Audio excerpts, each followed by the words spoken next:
in transforming Infosys into one of the world's most respected software services companies. At Infosys, Mr. Mohandas Pai led the first listing of an India-registered company on the NASDAQ and the first sponsored secondary offering of the American depository shares by an Indian company. He was also an early adopter of the US Sarbanes-Oxley regulation, considered the world's most demanding requirements on corporate governance. The Infosys' annual report under his supervision consistently won the top awards from the Institute of Chartered Accountants and from the South Asian Federation of Accountants. Mr. Pai was voted CFO of the Year in 2001 by IMA India, the best CFO in India from Finance Asia in 2002, and the best Chief Financial Officer in India in the Best Managed Companies poll by Asia Money in 2004. In 2006, he voluntarily relinquished the role of CFO to lead human resources and education and research at Infosys. Mr. Pai is widely respected for following his convictions and passions. In June 2011, he stepped out of Infosys to pursue his other long-standing passion, higher education for human development. In the year 2000, he, along with certain other philanthropists, set up the Akshay Patra Foundation in Bangalore, a midday meal program for school-going children. This initiative, which has become the largest mid-meal program in the world, feeds over 1.3 million children each day in 8,500 government schools across 9 Indian states.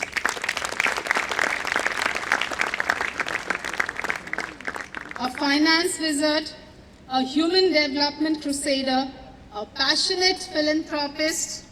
Ladies and gentlemen, please put your hands together as I now invite Mr. Mohandas Pai to deliver the Convocation Address 2014.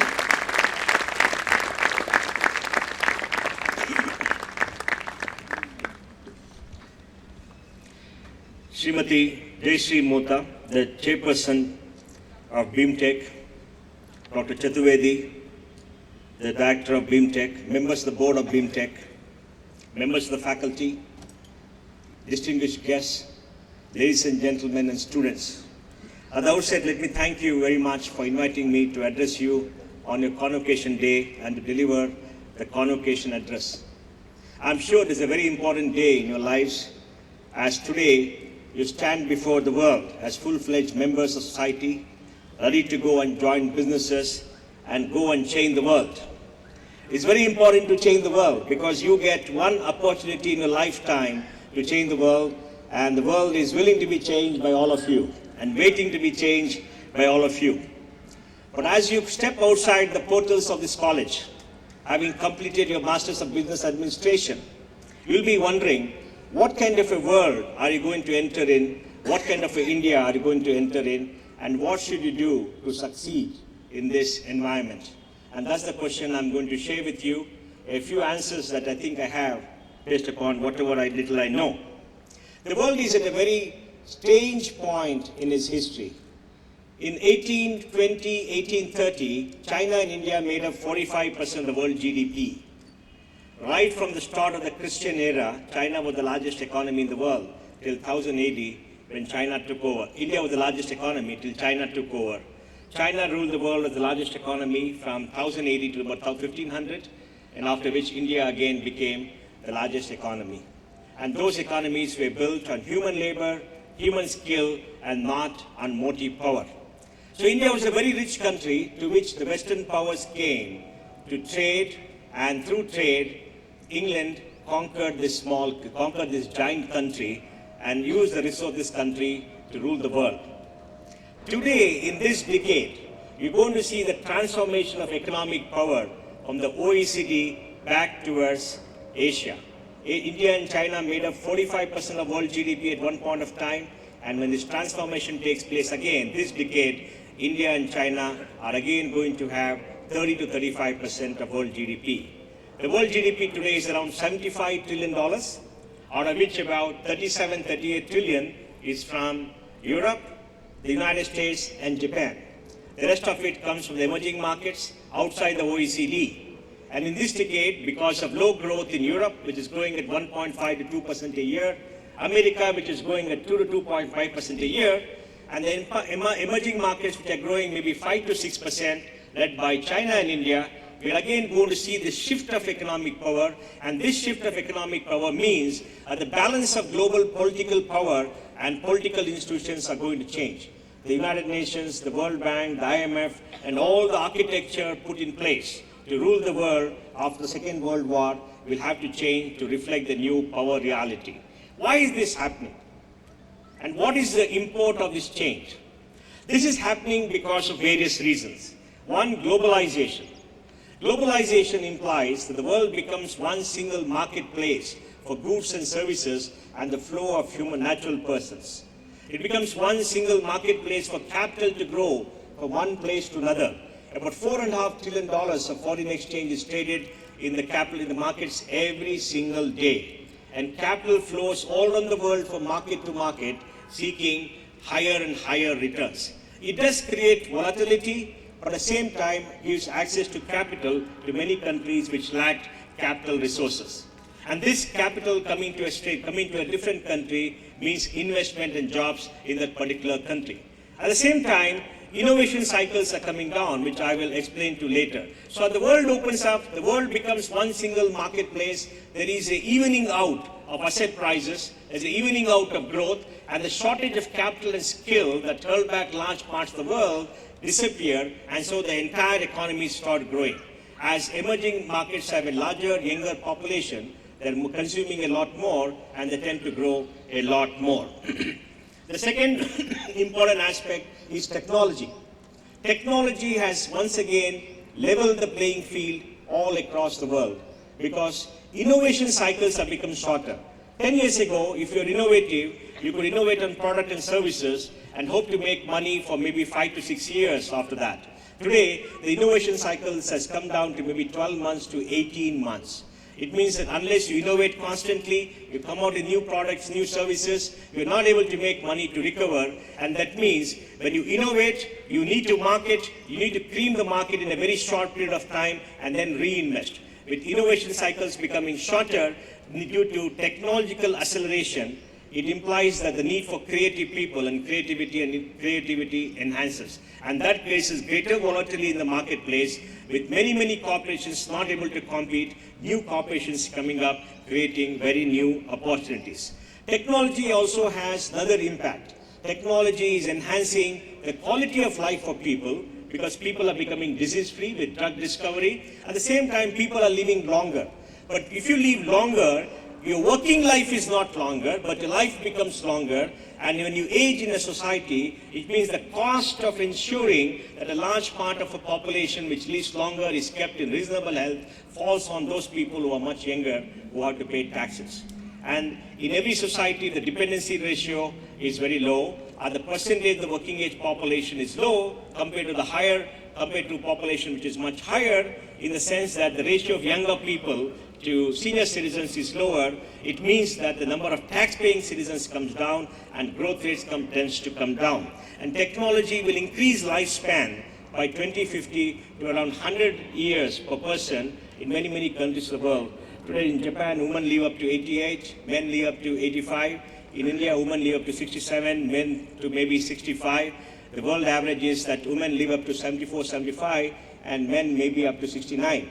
So with this elongation of life, you're going to see a different kind of business come, different kind of enterprises come all over the world. Technology is also creating a world where knowledge flows are there all across. Because the availability of the internet, because the accumulated knowledge of humankind is available on the internet, free for everybody who's connected through a mobile device or through wireless, everybody gets access to the same knowledge. And once you get access to the same knowledge, the secrets that bound certain knowledge to societies disappear. And if the secrets go away, everybody has access. That means the points of innovation becomes multiple all across the world. It means a child in Kalahandi in Orissa, a child in Timbuktu, somewhere in Africa, a child in Bangalore, a child in New York, a child in Delhi, all on the same plane, provided the network. And they're getting networked in increasing numbers. Of the world population of 7 million, there are 6 million mobile devices, 6 billion mobile devices, 4 billion people who are connected, with many more getting connected every single day. Facebook is becoming the largest country in the world with 1.35 people. Imagine 1.35 billion people connected together on Facebook, creating markets, talking to each other, going beyond national boundaries, all as a young consuming community growing at maybe 15, 20, 25%. And that alone envisages change. So we're going to see technology making deeper and deeper changes. Technology is also going to make many jobs redundant. You'll see that in America is fighting a war in Afghanistan using drones and robots. And very soon you may have robots going and fighting battle instead of real people with rifles. It may be good for people who don't get killed, but it's far bad for people who can't join an army. Because you may have an army of robots, not human beings.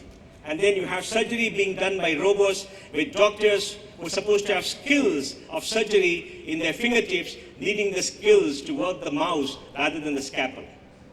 And with robotics coming in many other areas, automation coming in, some of the many jobs that society used to do disappear. And with MOOCs coming in, somebody said universities are going to disappear because you're going to have large online courses available for everybody, where somebody will come up with an institution which will give you designer MBA courses, where you take a course in finance from somebody in Harvard, a course in economics from LSE, a course in manufacturing from Japan, a course in philosophy from India, or a course in maybe logic from China, or Timbuktu, or wherever, and everything is stitched together into one single designer MBA, custom built to meet a particular job specifications. So technology is going to change, and what you are seeing is nothing compared to what is going to come. Next change that's coming about is demographics and the aging of society. And this is a very deep-rooted change and a fundamental change driving the emerging economies. If you look at Scandinavia, the population is declining every year because not enough babies are being made. We always used to complain we're producing too many babies. Now countries are complaining that they're producing too less babies. And let me give you the example of Japan. Japan's population started shrinking in 2004. Last year, there were 250,000 less Japanese than the year before.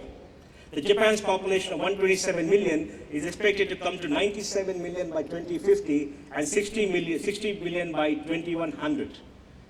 And with women not marrying or marrying at 35 and refusing to have babies, you can imagine what happens to that particular society. And last year, adult diapers outsold baby diapers.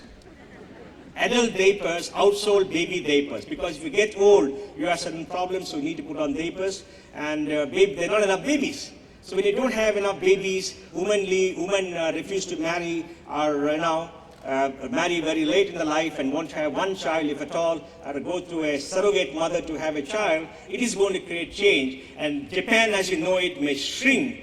And when you shrink, you don't grow, and Japanese economy of $5 trillion has remained stagnant for the last 15 years and is expected to decline by the time we come to 2100. And China, which started a one-child policy in 1978, is seeing its own problems. China grew by 5.1% for 10 years taken together in the last decade from 2001 to 2011. And people think that China may become older before it becomes richer. The Chinese labor force of 650 million people peaked 2 years ago and is in long-term decline. And when Chinese working age population long-term decline, you run into problems of old age, you run into problems of health, and all the afflictions of a mature, grown-up society like America without having the wealth that America does have. And India is fairly poised till 2050. We have about 850 million people below the age of 50. We have possibly about 500 million people below the age of 40 and 300 million people below the age of 30 voting in this election. It's not the total population, but voting in this election. So this election is going to see young people decide the future of this country for the first time in 67 years. And with a very young population, with an average age of 27 years in India, we're going to see the rise of a consuming class. So demographic shifts, whether in India, in China, in Japan, in Russia, which is shrinking, in the whole of Europe, which is shrinking, in England, where the Asian population is expected to go up to 24% by 2050.